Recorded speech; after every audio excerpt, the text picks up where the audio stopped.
لیکن اس کے پیچھے راجہ ارشد جو کہ قیدی ہے ادھر کا اڈیالہ جیل کا، لیکن وہ پیسے کے زور پہ اس ٹائم کراچی جناح ہاسپٹل میں بیٹھا ہوا ہے اور وہاں سے وہ آپریٹ کرتا ہے اپنے عثمان جو بیٹا ہے اس کا اور اپنے بھائیوں کو. تمہارے فیملی کا ایک ایک فرد قربانی دینے کے لیے تیار ہے. آپ اس چیز کی بالکل فکر نہ کریں. یہ جو انصر محمود گوندل آپ کے سامنے بیٹھا ہے، انشاءاللہ تعالیٰ اس کو یہ بندہ ایک قدم پیچھے نہیں کرے. میری فیملی کو نہیں کر سکے گا، میرے پوتے کو نہیں کر سکے گا انشاءاللہ تعالیٰ.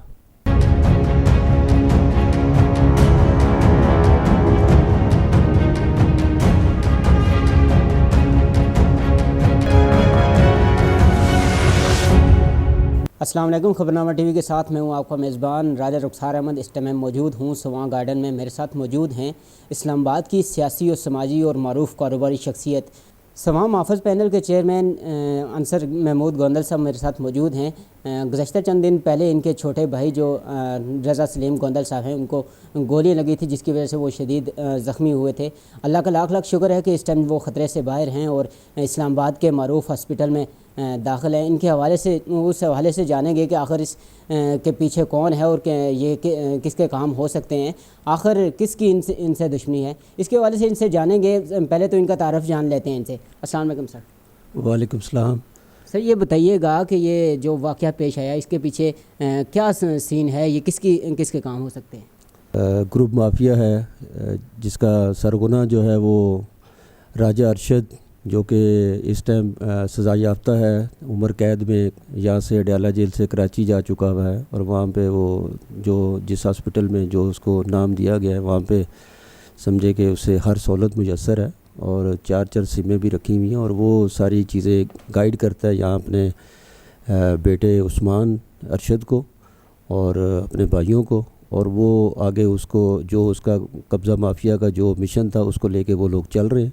انہوں نے یہ ہمیں ڈرانے دھمکانے کے لیے جو واقعہ کیا چھوٹے بھائی کے ساتھ جو جمعہ پڑھ کے آیا تھا، اپنے بچوں کے ساتھ تھا، 2 بیٹے اس کے ساتھ، ایک 16 سال اور ایک 12 سال کا. تو اس سے بڑی دہشت گردی کو نہیں ہو سکتی جو اس شخص نے کی ہے. اس نے اپنی طرف سے ہمارے 3 بندوں کا مرڈر کر کے یہاں سے گئے ہیں. یہ تو اللہ تعالیٰ نے انہیں نئی زندگی دی، اللہ تعالیٰ نے ایک معجزہ دکھایا اور شکر الحمدللہ کبھی وہ خیریت سے ہیں اور 2 گارڈ بھی زخمی ہوئے. لیکن اس کے پیچھے راجہ ارشد جو کہ قیدی ہے ادھر کا اڈیالہ جیل کا، لیکن وہ پیسے کے زور پہ اس ٹائم کراچی جناح ہاسپٹل میں بیٹھا ہوا ہے اور وہاں سے وہ آپریٹ کرتا ہے اپنے عثمان جو بیٹا ہے اس کا اور اپنے بھائیوں کو. تو انشاءاللہ تعالیٰ ہم سواں گارڈن میں اس کے اس عزم کو انشاءاللہ تعالیٰ کامیاب نہیں ہونے دیں گے. ہم انشاءاللہ تعالیٰ پہلے سے ہی مضبوط ہیں. اگر یہ بتائیے گا سر کہ اس کے پیچھے آخر کیا بیک گراؤنڈ ہو سکتا ہے؟ بیک گراؤنڈ یہ ہے کہ وہ جس جگہ پہ بھی جاتے ہیں وہ زمین اپنے نام پہ رکھ کے سوسائٹیوں سے، دوست دانسلی سے اور ان کو تھریڈ کر کے لیٹر ایشو کرواتے ہیں اور زمین اپنے نام پہ ہوتی ہے اور کتنی مرتبہ بیچنے کی کوشش کرتے ہیں. یہاں پہ بھی انہوں نے اس طرح کیا ہوا ہے. یہاں پہ انہوں نے ایفیلیشن کھوکھر ٹائم کے اوپر 2010 میں اس کا بھائی تھا یہاں پہ جنرل سیکرٹری راجہ انصر محمود، تو وہ زمین جو تھی وہ لوگوں سے لیتا تھا راجہ ارشد اور اپنے نام لگواتا تھا اور لیٹر سوسائٹی سے لے لیتا تھا. تو جو سوسائٹی کا لیٹر ہے وہ ہوا میں تھا. سمجھے کہ جب زمین اس کی نام پہ چل رہی ہے تو وہ سارے جو بیچارے گھر بنا کے بیٹھے ہیں ان کے نام پہ تو زمین ہی نہیں سوسائٹی کے نام پہ آئی. تو اس طرح میں نے اپنے دور کے اندر اس سے 240 کنال کے قریب میں نے زمین ٹرانسفر کروائی تھی، جس میں کہ راجہ اس کے اندر شامل ہے جو چیمہ صاحب تھے، کیسر چیمہ صاحب اور احمد سعید صاحب کے ٹائم والی بھی اس کے اندر شامل ہے وہ جگہ. اس کے ٹائم پہ وہ دونوں ملا کی ہوئی تھی. اور جو چیمہ صاحب اور احمد سعید صاحب کے ٹائم بھی تھی وہ پراپر تقریباً 92 کے قریب 92 کنال کے قریب پراپر فیسیں جمع ہوئی، پراپر سوسائٹی کے نام ہوئی اور پراپر کام چل رہا تھا جو گلی نمبر 1 سے لے کے 20 تک بنتا ہے. اس کے بعد اس شخص نے کرائی، جو اس شخص نے ٹرانسفر کرائی اس کی آج تک اس نے ٹرانسفر فیس نہیں جمع کرائی، سوسائٹی کے نام انتقال چڑھے. اس کے بعد بھی ہمارا تقاضا ہے کہ جو بقایا جگہ ہے جو لوگ ہوا میں کسی وقت بھی یہ کر سکتا ہے تو اس کے لیے ہمارا الحمدللہ بھرپور اس پہ وہ ہے کہ یہ سوسائٹی کے نام پہ زمین کروائے.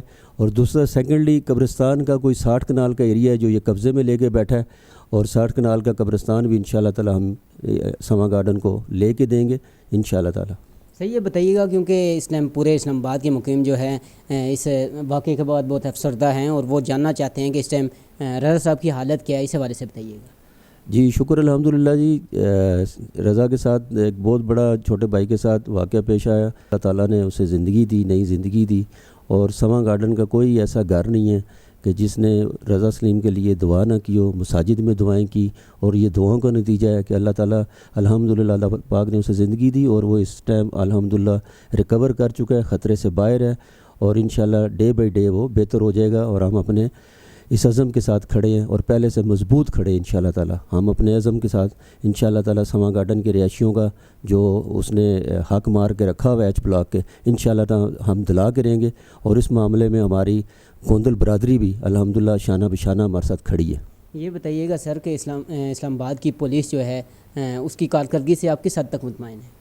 جی، پولیس کی حد تک جو پولیس نے ابھی تک کردار ادا کیا ہے ہم اس سے مطمئن ہیں، اور پولیس اپنی ایفرٹ پوری کر رہی ہے، اور کیونکہ وہ ایک پیسے والا آدمی ہے، کہاں سے وہ پریشرائز کرتا ہے، تو کسی جگہ پولیس تھوڑا بہت مجھے بے بس نظر آتی ہے، لیکن پولیس جو ہے وہ مطلب ان کی نیت یہ ہے کہ اس کو کیفے کردار تک پہنچائیں، وہ اس میں ایفرٹ کر رہے ہیں، مختلف جگہ پہ چھاپے ہی مار رہے ہیں، یہ سب کچھ لوگ یہاں سے جا چکے ہیں، لیکن پولیس ہمارا پورا ساتھ دے رہی ہے۔ لیکن انشاءاللہ تعالیٰ ہم آئی جی سے، ایس ایس پی سے، ایس پی صاحب سے اور ایس ایچ او صاحب سے ان سے درخواست کرتے ہیں کہ خدایا اس طرح کے واقعات کا سختی سے نوٹس لیتے ہوئے اس کو پائے تکمیل تک پہنچائیں، تاکہ لوگ امن سے رہے۔ یہ اسلام آباد ہے، کوئی گاؤں یا دیہات یا کوئی ایسا بیکورڈ علاقہ نہیں ہے، یہ پولیس کے لیے بھی ایک چیلنج بن چکا ہے۔ اور یہ جو اس کا بیٹا ہے جو جس کا نام عثمان ارشد ہے، یہ تو پچھلے 5-6 مہینے سے اس کی ایف آئی آر نکلوا لیں، یہ کتنے واقعات کر چکا ہے، اور وہ اس ٹائم اسلام آباد کا ڈان بننے چاہ رہا ہے، اور اس کے پیچھے اس کے باپ کی سپورٹ ہے کہ تم ڈان بنو۔ تو ہم تو اپنے بچوں کو یہ رستہ کبھی بھی نہیں دکھاتے، ہم تو کہتے ہیں ہمارے بچے ہزاروں کلومیٹر اس معاملات سے دور رہیں، لیکن وہ کیسا شخص ہے، کیا اس کی سوچ ہے کہ وہ اپنے بیٹے کو ڈان بنانے کے اس میں لگا ہوا ہے، اور لوگوں کا جو امن و امان ہے وہ اس نے برباد کر کے رکھ دیا۔ اس دن بھی 100% دہشت گردی بنتی ہے، اور جو انشاءاللہ تعالیٰ ہم نے پولیس کو ریکویسٹ کی ہے کہ اس پہ دہشت گردی 780 لگنی چاہیے۔ لوگ نماز پڑھ کے آ رہے تھے، اور نمازی سارے بیچارے جو ہے نا وہ گھروں میں سہم گئے، لوگوں کے گھروں کے گیٹوں پہ گولیاں لگی ہوئی ہیں، پولیس نے پوری انکوائری کر لی ہے، اور انشاءاللہ ہم امید کرتے ہیں، آئی جی صاحب کو ہم نے اپلیکیشن دی ہے، آگے انکوائری ہو رہی ہے، انشاءاللہ تعالیٰ 780 لگے گا، اور انشاءاللہ تعالیٰ ہم اس مقصد میں کامیاب ہوں گے انشاءاللہ تعالیٰ۔ یہ بتائیے گا کہ سواں گارڈن کے عوام کے لیے کیا پیغام دینا چاہیں گے آپ؟ جی، سواں گارڈن کے اپنے بہنوں کے لیے، بھائیوں کے لیے ایک ہی میسیج ہے کہ ہم الحمدللہ جس طرح پہلے کھڑے تھے اس سے بھی مضبوط کھڑے ہوں گے۔ آپ ہمارا ساتھ دیجیے گا، آپ کے حق کے لیے جنگ لڑ رہے ہیں، اور آپ کی دعاؤں کی ضرورت ہے، آپ ہمارے پیچھے کھڑے ہوں، انشاءاللہ تعالیٰ ہم ایک قدم بھی پیچھے نہیں آئیں گے، ہم مزید آگے جائیں گے۔ ہمارا فیملی کا ایک ایک فرد قربانی دینے کے لیے تیار ہے، آپ اس چیز کی بالکل فکر نہ کریں۔ یہ جو انصر محمود گوندل آپ کے سامنے بیٹھا ہے، انشاءاللہ تعالیٰ اس کو یہ بندہ ایک قدم پیچھے نہیں کرے، میری فیملی کو نہیں کر سکے گا، میرے پوتے کو نہیں کر سکے گا انشاءاللہ تعالیٰ۔ بہت شکریہ جناب، ہمارے ساتھ موجود تھے انصر محمود گوندل صاحب، جن نے اپنی گفتگو کی اور بہت مؤثر گفتگو کی، جس سے یہ ثابت ہوتا ہے کہ یہاں کی تعمیر و ترقی میں ان کا ایک اہم کردار ہے، اور یہاں کی عوام کے لیے یہ بہت زیادہ اہم ہے۔ ایسے واقعات کے پیچھے جتنے بھی ملزم ہیں، اللہ تعالیٰ ان کو کافر کردار تک پہنچائے، اور رضا صاحب کو اللہ تعالیٰ صحتیابی عطا فرمائے۔ اپنے میزبان راجہ رخسار احمد کو دیجیے گا اجازت، اللہ نگہبان۔